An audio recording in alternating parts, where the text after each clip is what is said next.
Bertemu lagi pada minggu ini, Nona kian dipelbagaikan. Apa yang pasti kami ingin anda untuk mendapatkan pengisian yang menarik dan terkini. Jadi apa yang menarik pada minggu ini, Farah? Okey, Nona minggu ini Lofa nak berkongsikan kepada anda semua tentang fashion rekaan daripada Miss Nina dan juga pembakaran lemak tanpa sebarang pembedahan. Wah, ramai yang teruja tu. Tapi pastikan bersama dengan kami sehingga ke penghujung rancangan. Tapi sebelum itu, apa kata kita saksikan majlis di sana sini dalam Kelembas.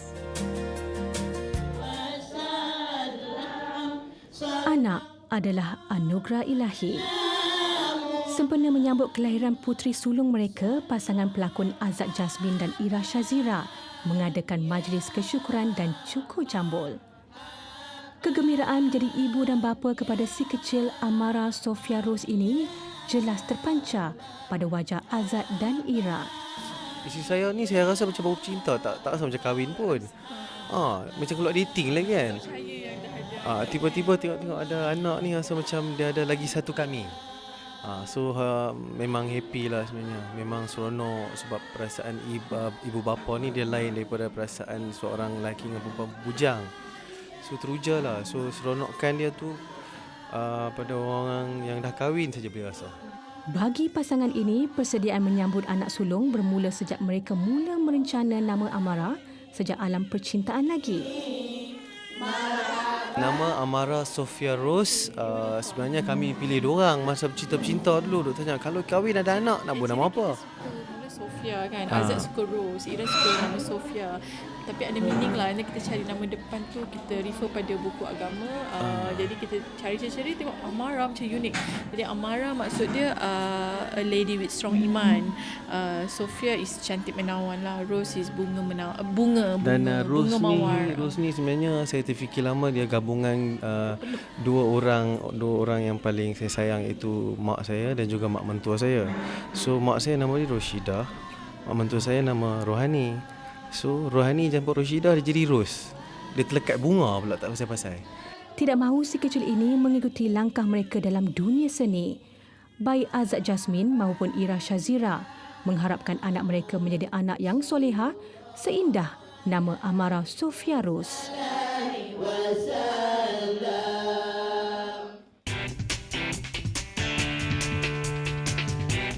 Duta Pelancongan Malaysia dan Pereka Kasut tersohor dunia, Datuk Dr. Jimmy Choo hadir di Pusat Dagangan Dunia Putra PWTC sempena Festival Kasut Antarabangsa Malaysia 2013.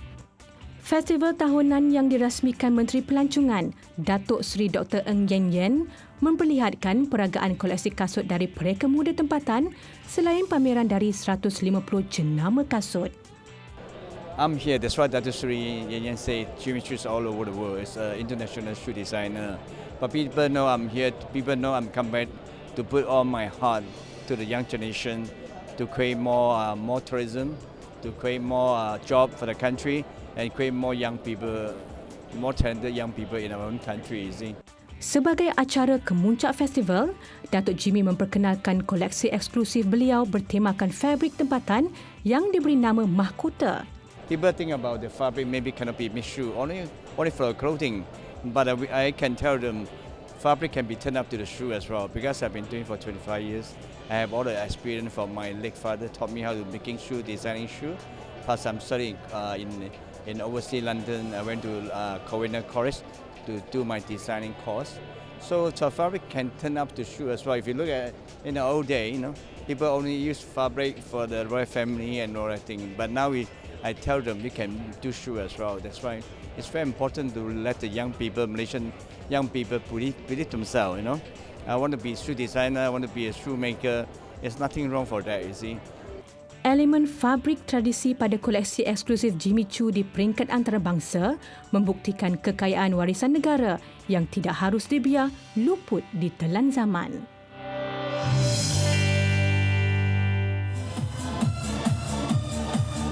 Bertempat di Mamalet Cafe Bangsa Village 2, Tupperware Brands memperkenalkan barangan bayi Twinkle Tub digayai tarikan warna yang ceria khusus untuk membantu perkembangan bayi semasa tahap pembesaran. If you give your children sejak awal lagi gunakan garpu, gunakan sudu, they make them confident. So whenever they learn next time, whatever they learn, bila dia pergi sekolah, dia juga ada dia confident.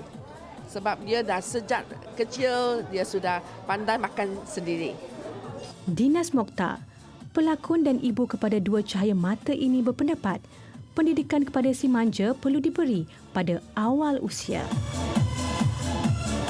Setengah orang, ramai orang macam, you kena tunggu sampai 6 bulan, 8 bulan baru boleh start makan anak kita. Tapi tak, dia akan tahu sendiri bila dia nak makan. Bila dah start makan, kita dah boleh start educate dia orang pasal pemakanan. Dalam membentuk kepribadian anak, ibu bapa perlu menerapkan nilai-nilai positif bagi memupuk keyakinan diri sejak kecil lagi. Kita ada satu focus group dengan ibu-ibu macam Ruth Liu, child developmentalist, dan lepas tu kita reka barangan untuk kanak-kanak 6 months to 3 years old.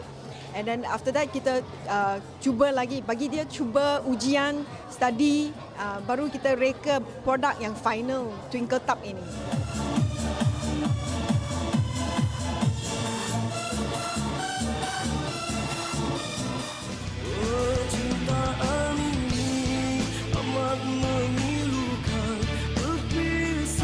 Siapa yang tidak kenal dengan pemilik suara tadi? Bekas vokalis Komplek Axis yang pernah popular dengan lagu Untukmu Ibu dan juga pelakon yang membintangi filem Mami Jarum. Ezat Lazim atau nama sebenar Muhammad Rohaizat Muhammad Lazim. Ezat kini tidak lagi bersendirian seperti lirik lagunya tadi. Dengan sekali lafaz, Ezat sah bergelar suami buat Nur Aziana Haji Ramli. Aku nikah akan dikau dan aku kahwin akan dikau. Anakku, Nur Aziana binti Ramli menjadi isteri engkau dengan mas kahwin sebanyak RM1,000 tunai. Aku terima nikahnya bagi diriku, Nur Aziana binti Haji Ramli dengan mas kahwinnya RM1,000 tunai. Menitiskan air mata kegembiraan, Nur Aziana, gadis kelahiran negeri Jalapang Padi, menerima mas kahwin RM1,000 bersama 7 dulang hantaran berbalas 9. Pertemuan kali pertama di stesen KL Central yang diatur oleh keluarga tanpa pengetahuannya telah membuka sinar baru buat diri Ezat. Pada mulanya saya tak mengenali Aziana, tapi pertemuan itu diatur oleh family secara saya pun tak tahu, cara diam-diam. Hakikatnya saya hanya mengenali Aziz saja, tapi oleh kerana penyanyi dia saya tak kenal sangat. Saya tak tahu siapa Izzat sebenarnya. And then started from Kak Cak, Kak Long, kakak-kakak Izzat yang kenan-kenankan kita orang pada 3 hari bulan 1, tak salah saya. Pertemuan ini saya rasa cukup teruja, and after that mungkin dia tengok saya tertarik kot. Saya suka sebab dia tak kenal saya. Bukan tak kenal, dia kenal tapi dia lah dia kata dia tak pernah minat dia kata. Jadi dekat situ saya rasa lebih senang kot. Bila orang tak mau perkenalkan kita boleh tengok macam mana punya keikhlasan dia terhadap saya.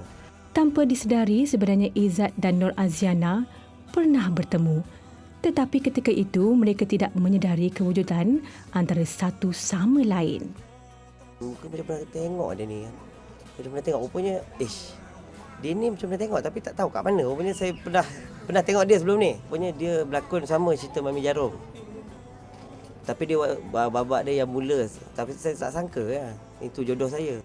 Sayang kejutkanku dari mimpi-mimpi, sayang tunjukkanku arah yang pasti, dari kekilafan tak bernokta selama ini. Hari ni kita main game sikit Apa dia tu? Cuba teka lagu ni. Lagu siapa? Senanglah Farah. Okey. Lagu siapa? What you waiting for? Miss Nina. Hebat. You are right. Ya, betul. Itu betul. Cerita tentang Miss Nina, lagunya berjudul What You Waiting For. Tapi kita nak bercerita tentang fashion Miss Nina. Kabarnya koleksi yang disediakan khas untuk peminat setia Miss Nina. Apa kita saksikan dalam segmen fashion pada minggu ini. Sama Miss.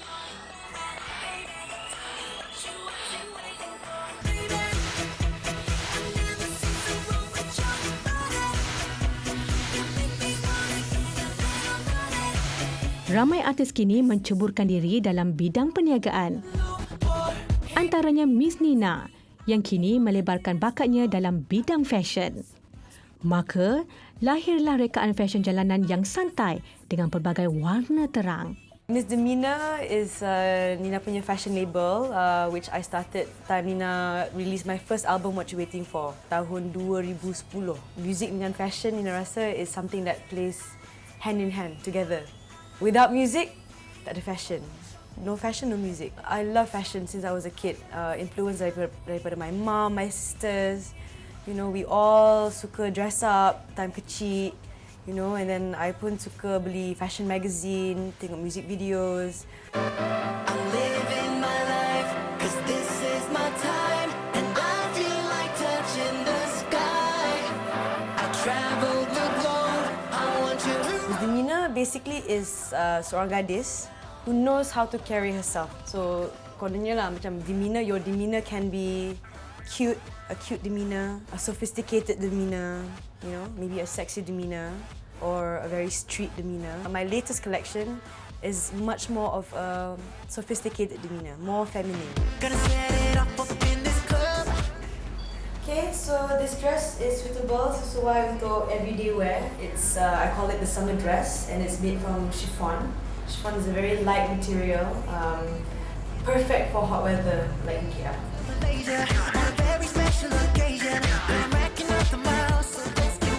Basically, this look is like the rock and roll look lah. I match pleated black leather skirt dengan studded top, as well as saya punya varsity jacket. Rekaannya is by myself, and I also work with some of my friends, Cleo, Nana, to come up with designs which kita rasa yang a lot of women out there suka, that they would like to wear lah kan. So sekarang ni nak pakai the very street and hip hop look, and also this is my punya very first snapback cap. As an artist, this is usually what I would wear untuk nak punya show. Kadang-kadang I always wear my cap, my varsity jacket. I think it's great kalau you nak keluar pergi tengok concert, tengok movie, kalau you nak just jalan-jalan style-style kan.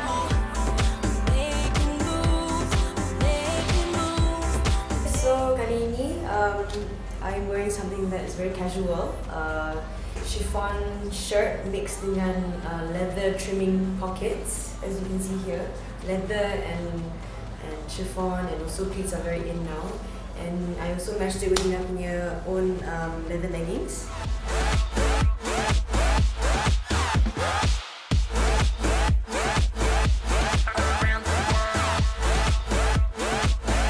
Most importantly, you kena be comfortable lah with what you're wearing kan. I like to play with colour blocking. Nowadays kan, you can wear any colour you want. You can wear pink, blue, yellow at one go. So if you go for colour blocking, just make sure for myself you do 3 colours max. No more than 3 colours. Kalau 3-4 colours saya dah macam rainbow kan, so tak boleh.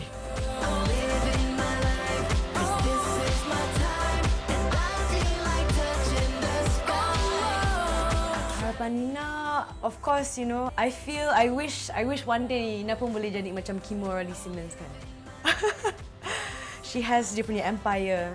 She grew one brand, street brand kan. So for me, Miss Demeanor, I hope one day that I can grow this brand into something that is accepted worldwide, street brand. At the same time pun Nina pun boleh kind of diversify Nina punya designs into maybe another sub-label which focuses on maybe more high-end or more feminine pieces, more exclusive pieces lah. So that's my 5 to 10 year plan now, hopefully.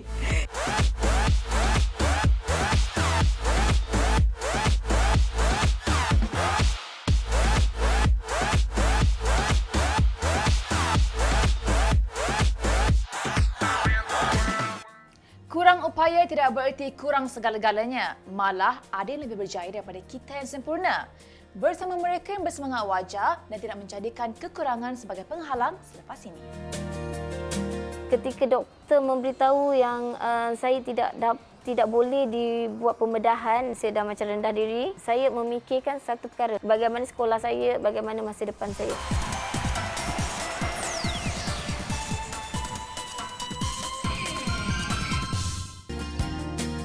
Untuk pengetahuan anda, sebenarnya kami berada di My Rumah yang berkonsepkan homestay yang cukup selesa dan cantik sebenarnya. Malah rumah ini menawarkan konsep seperti tinggal di rumah sendiri. Dan kalau kita lihat, rekaan di rumah ini juga menampilkan minimalis dan juga santai. Itu bercakap pasal rumah, bercakap tentang golongan istimewa, meskipun mereka kurang upaya, namun kecekalan dan ketabahan yang dimiliki oleh mereka cukup istimewa, malah setanding dengan manusia normal yang lain. Dan kita sebut pasal kecacatan sebenarnya bukanlah merupakan penghalang kepada mereka ni untuk berjaya. Penerimaan dan juga sokongan daripada masyarakat luar sebenarnya merupakan satu dorongan kepada mereka ni untuk berjaya lebih daripada kita. Bersama wartawan kami, Amy Zalfarina Adenan menyelami perasaan mereka ini yang istimewa.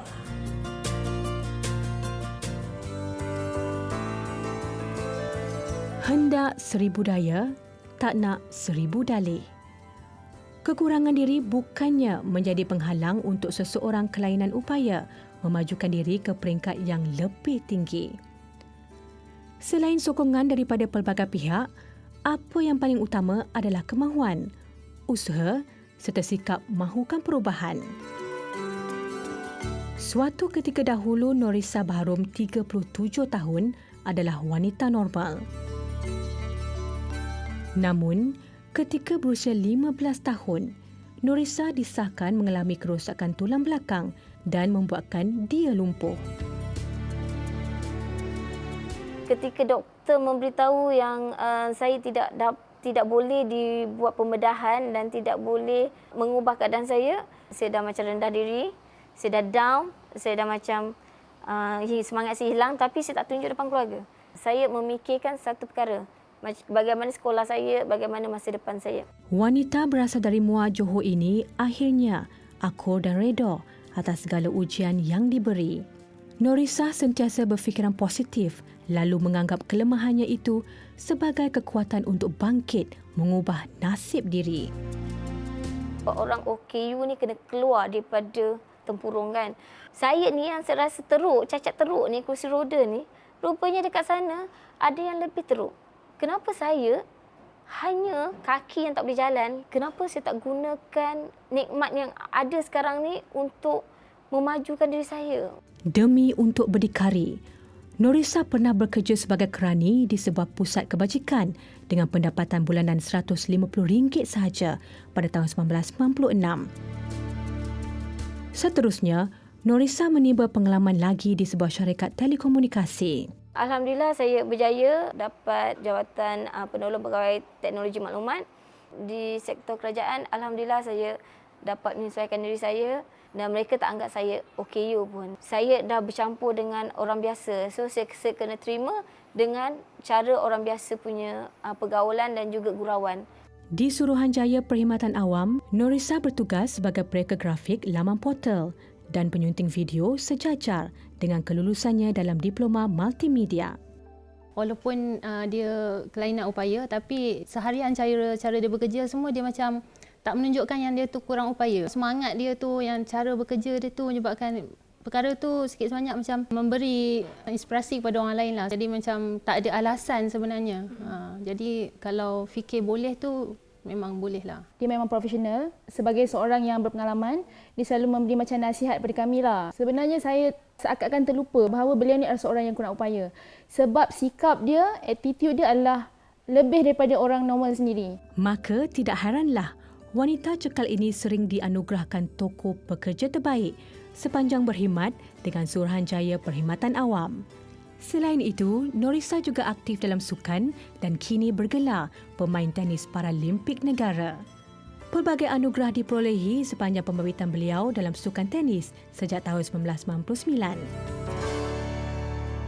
Ada satu atlet, dia datang jumpa saya. Semata-mata nak tanya saya, nak tak cuba acara tenis? Saya pun try lah tengok diorang praktis. Dia kata tengok dululah kan. Saya kata uniknya kursi roda boleh main tenis. Saya kata saya pun nak cubalah. Saya cuba-cuba memang susah, sangat susah. Kita nak tolak kursi roda lagi. Satu lagi kita nak pegang raket lagi. Satu nak dua-dua nak tolak wheelchair, betul tak? Lepas tu nak pukul lagi. Lepas tu rekod yang besar. Tapi alhamdulillah macam saya ni seorang yang orang sukan, orang yang terlalu cintakan sukan. Saya nak cuba. Berkat usaha gigihnya, hanya beberapa bulan berlatih, Norisa terpilih untuk menyertai kejohanan Paralimpik peringkat kebangsaan. Saya ingatkan macam saya kalah teruk, rupanya saya boleh fight lah dengan orang lama kan. Simpan azam untuk pakai jersey Malaysia. Praktis-praktis tiba-tiba nama saya naik untuk wakil Malaysia ke Sukan Pasifik di Bangkok. Tak sangka dapat tim kita orang dapat gangsa. Lepas tu semangat saya naik tau. Tahun 2000 tiba-tiba qualify untuk pergi ni France. Pergi France untuk World Team Cup. So macam happy lah. Sebelum France kena pergi Belgium dulu, lepas tu pergi Holland. Hebatnya saya katakan. Semangatnya semakin membara setelah bertemu jodoh dengan Abu Samah Borhan, juga atlet Paralimpik negara. Perkenalan singkat membuahkan rasa cinta. Seterusnya mengambil keputusan berkahwin pada tahun 2009. Perkahwinan mereka bertambah bahagia dengan kehadiran pemata hati berusia 2 tahun, Adam Daniel. Dia lah yang introduce saya supaya masuk ke sukan tenis ni. Sebelum ni saya pun tak pernah main tenis kan. Dan start dari situ lah saya mengenali sukan tenis. Dia seorang yang bertanggungjawab dari segi menguruskan dia punya masa. Dia seorang yang berkejaya. Dia bersukan. Lagi situ lah saya macam respect dia lah. Dia pun dah sambung belajar. Dia pandai membagikan masa walaupun dalam keadaan yang penat. Tapi dia boleh lagi melayankan Renah, anak dia, suami dia. Abu Samah menganggap Norisa sebagai mentor untuk dirinya terus berjaya dalam sukan tenis selepas mengalami kemalangan pada tahun 2006. Tapi sebenarnya benda tu datang daripada diri sendiri. Kalau kita nak, apa pun boleh dapat. Macam Norisa sendiri, saya nampak dia berani mencuba dari segi apa yang orang tak pernah buat, dia nak cuba buat kan. Saya nampak dia seorang yang bermotivate lah. Menurut Norisa lagi, keluarga seharusnya menjadi pendorong utama untuk warga kelainan upaya keluar mencari keistimewaan diri supaya berjaya dalam apa jua bidang yang diceburi.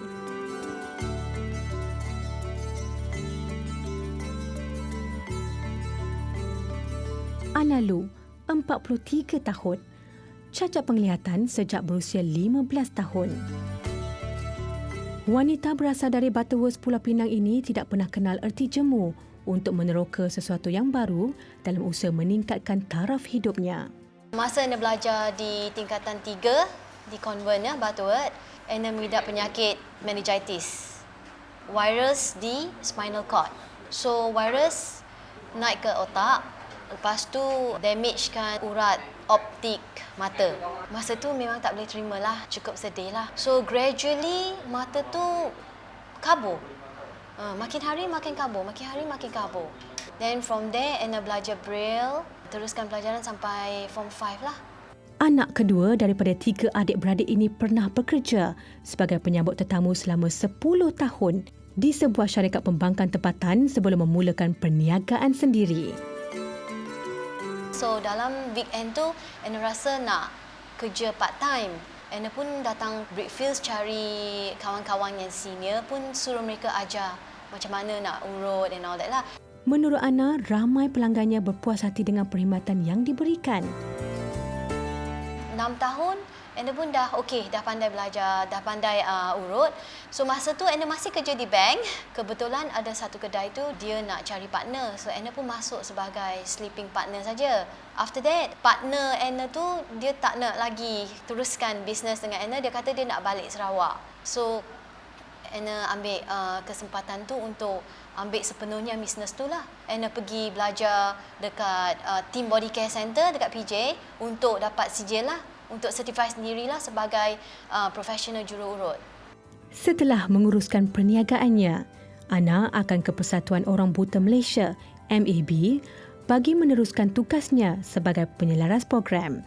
Memang Ana staff di sini. Masa tu Ana mengajar English dengan komputer. Macam mana guna komputer untuk orang-orang buta di sini. So peranan Ana sekarang dengan MAB ialah boleh dikatakan voluntary lah. Sini dia ada banyak kelab-kelab muzik, kelab harmonika. Atas dasar minat dalam bidang seni, pada hujung minggu, Ana akan mengajar meniup harmonika. Di sini sekarang ni ada 6 orang. Daripada 6 orang tu, 4 nampak, 2 tak nampak. Susah sikit kena buat kerja lebih macam untuk anak murid yang nampak tu kena buat printing lah. Teknologi baru ni kita boleh guna komputer. Cik Ana boleh guna komputer dengan penolongan voice software. So notes yang Anna type kan, Anna akan type dalam komputer, lepas tu print untuk mereka. Lepas tu Anna akan buat lagi satu kopi yang braille untuk I sendiri, untuk bacakan kepada Azmir sebab Azmir guna recorder. Dan untuk Penny, Anna akan guna komputer untuk buat font dia besar, large print untuk dia.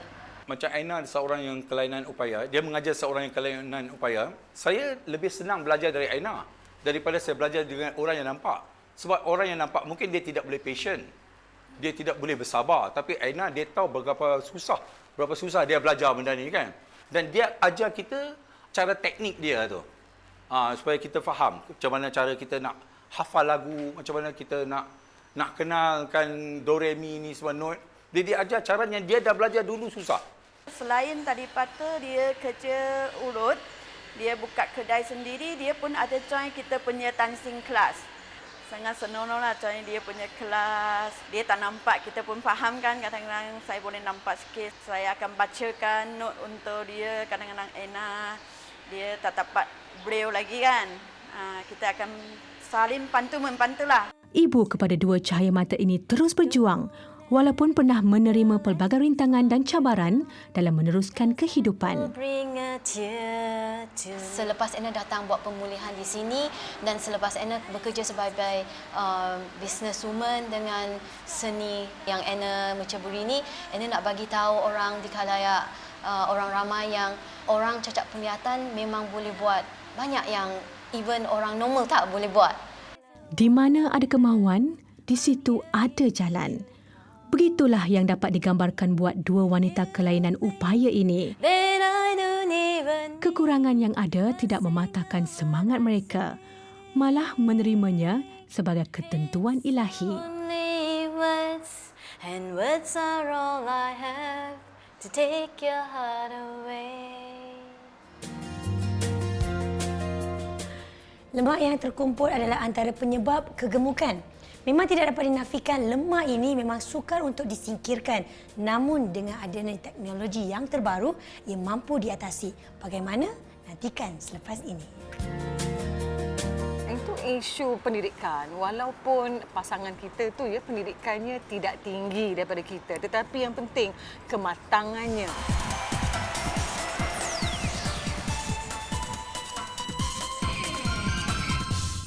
Masalah berat badan merupakan igawan kepada ramai wanita di luar sana. Bayangkan Lufa, bila lemak berlebih sana, berlebih sini, mulalah sukar untuk kita menggayakan pelbagai jenis fashion. Betul, dan ramai juga menggunakan pelbagai cara untuk mendapatkan bentuk badan yang ideal. Rawatan membakar lemak tanpa pembedahan adalah dipanggil liposuction. Satu cara yang boleh digunakan pakai. Rawatan ini juga boleh membuang lemak lama yang degil untuk selama-lamanya. Bagaimana ia dilakukan? Saksikan dalam segmen Buah Cantik. Musuh utama wanita adalah perut yang buncit serta lemak pada bahagian kiri kanan pinggul yang dikenali sebagai love handle. Masalah ini sering menghantui wanita terutamanya yang baru melahirkan anak.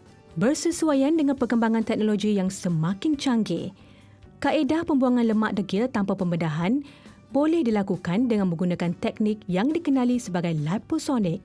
Cara dia memang menggunakan teknologi yang terbaru, di mana kita gunakan ultrasound wave, gelombang ultrasonic untuk membakar lemak. So kita tidak perlu apa-apa cara invasif. Memang tidak perlukan jarum, tidak perlu gunakan scalpel ataupun pemotongan pada kulit.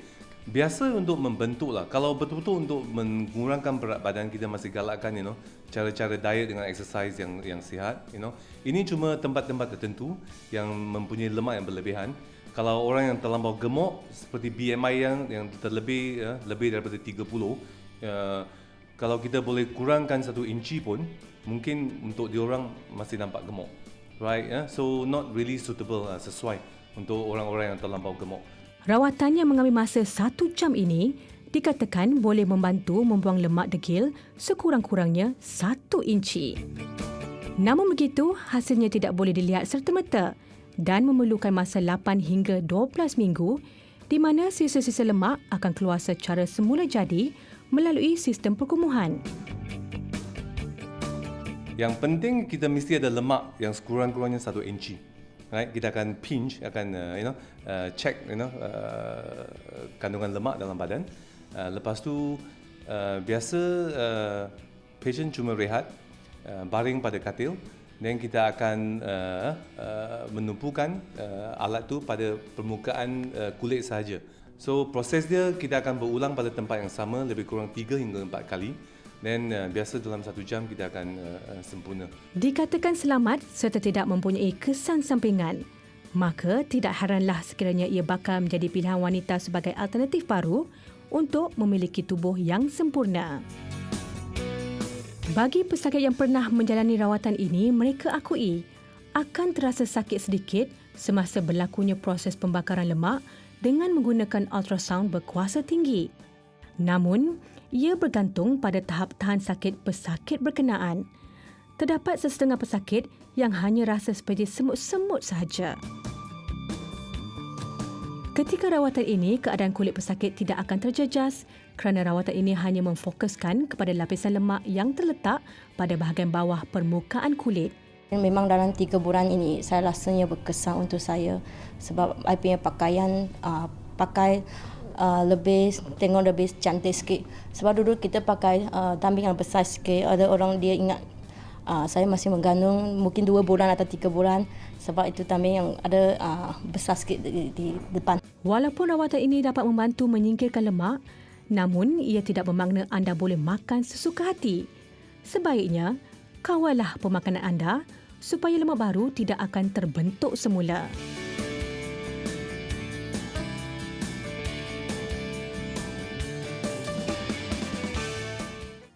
Ya, sungguh macam itu ke? Tidak, sebenarnya kami berdua berbual mengenai hak. Dan kita ni kan sebagai pengacara kan pastinya Lofa mengetahui tentang hak seorang selebriti. Lofa sebenarnya tak arif, tapi kalau lagi bagus kalau kita rujuk kepada peguam kerana mereka lebih tahu tentang hak-hak ini sebenarnya. Itu adalah satu tindakan yang cukup bijak yang mana wanita di luar sana tidak kira apa jua bidang pasti mengetahui apakah hak anda. Dan kebetulan Lofa bercerita pasal hak ini, Nona memperkenalkan segmen baru iaitu Hak Wanita. Dan segmen ini juga menjelaskan pelbagai lagi topik lain yang berkenaan dengan hak kita sebagai seorang wanita. Cinta itu indah. Namun, tahukah anda beberapa hak yang perlu kita tahu semasa bercinta?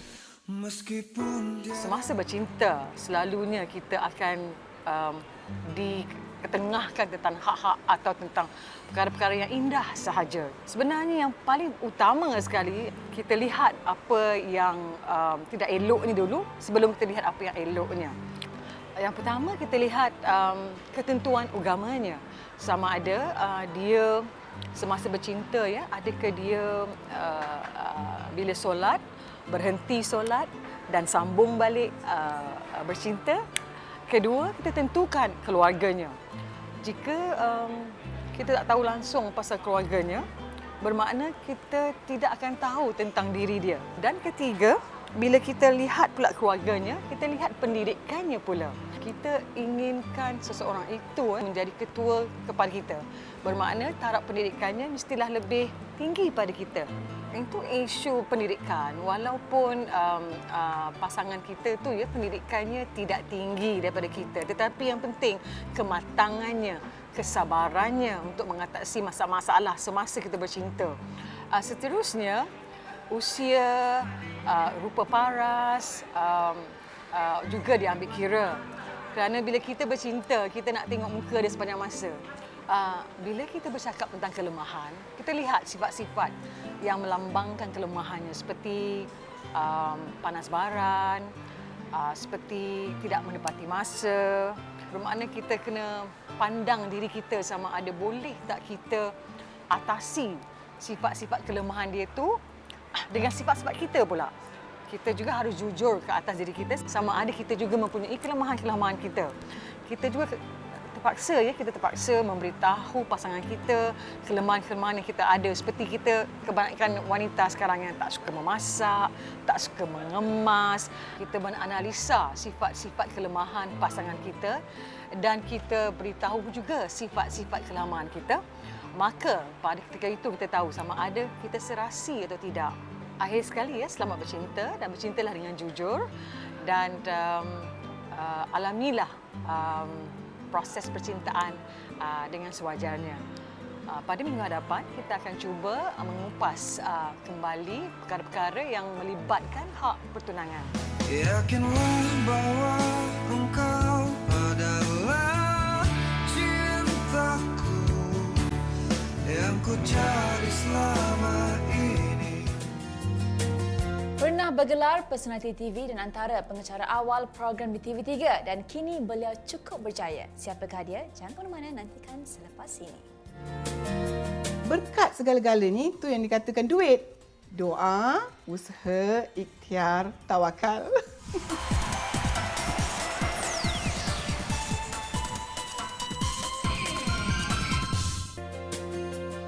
Pembabitannya dalam bidang insurans dan juga kegigihannya melebihi 20 tahun melayakkan beliau untuk dipilih menjadi ahli seumur hidup $1 Million Round Table ataupun MDRT. Dan kalau Lufa nak tahu, MDRT ini merupakan pengiktirafan yang tertinggi dalam bidang insurans. Dan kejayaan juga membuatkan beliau terpanggil untuk berkongsi rezeki dan kudrat dalam kerja kebajikan.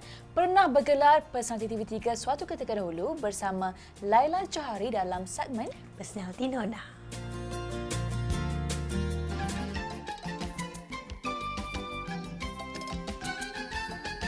Awal 1990-an, nama Laila Johari mula meniti di bibir penonton rancangan Kuali terbitan TV3.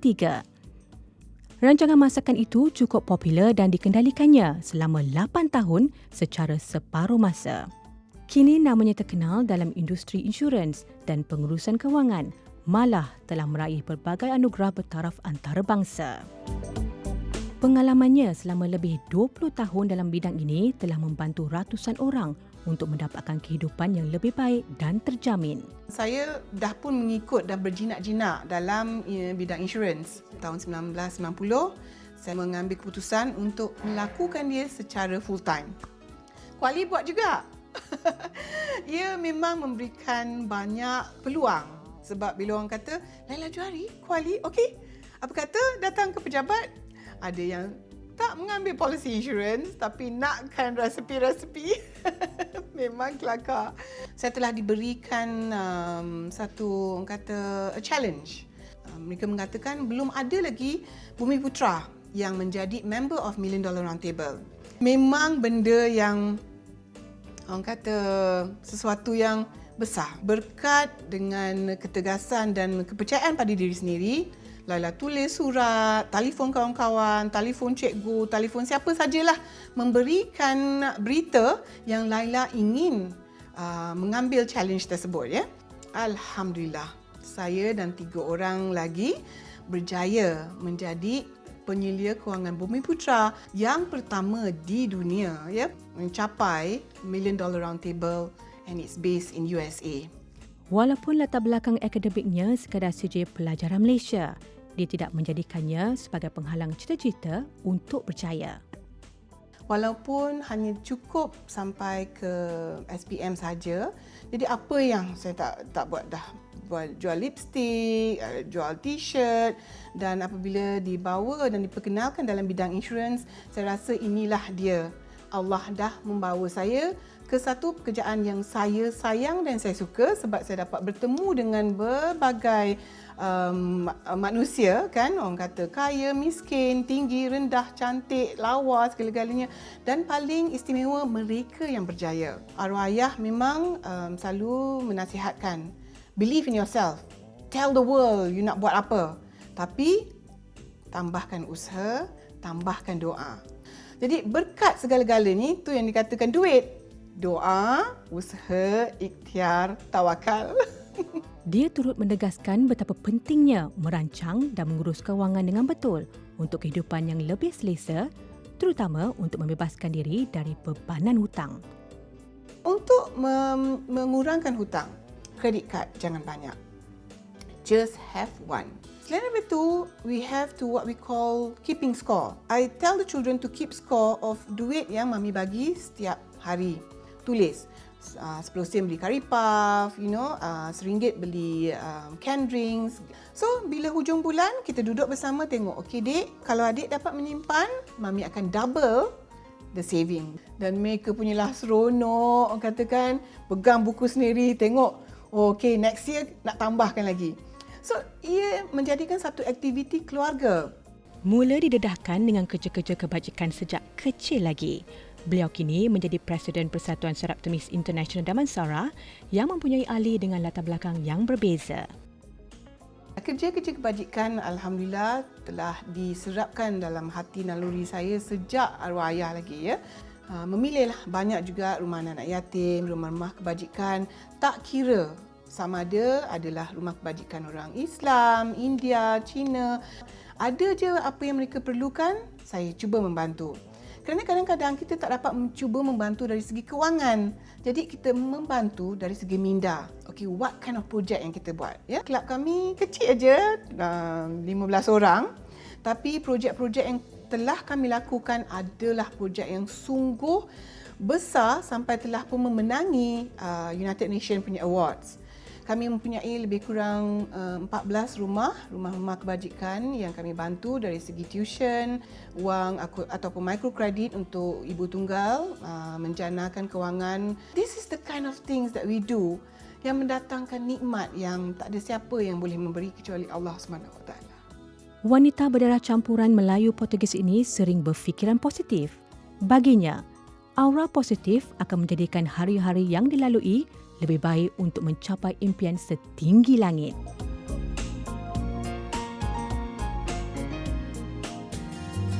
Jika anda ingin mendapatkan sesuatu, pasti akan mencari jalan untuk mendapatkannya. Tapi kalau sebaliknya, anda juga akan mencari jalan memberi 1000 alasan. Betul tu Farah. Sekian sahaja Nona pada minggu ini. Nantikan pada minggu hadapan dengan pengisian yang lebih menarik. Juga terima kasih kepada Puan Farida Jalil untuk lokasi penggambaran.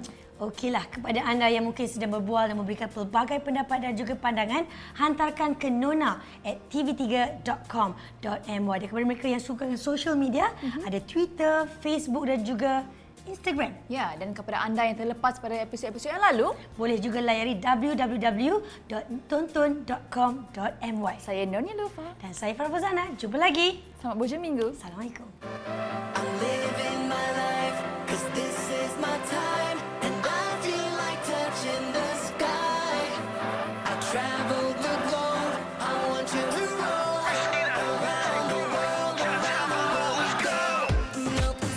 Hati saya mengatakan ketepikan apa yang dah kita belajar, tapi kita letakkan dalam hati kita bahawa kita boleh berjaya.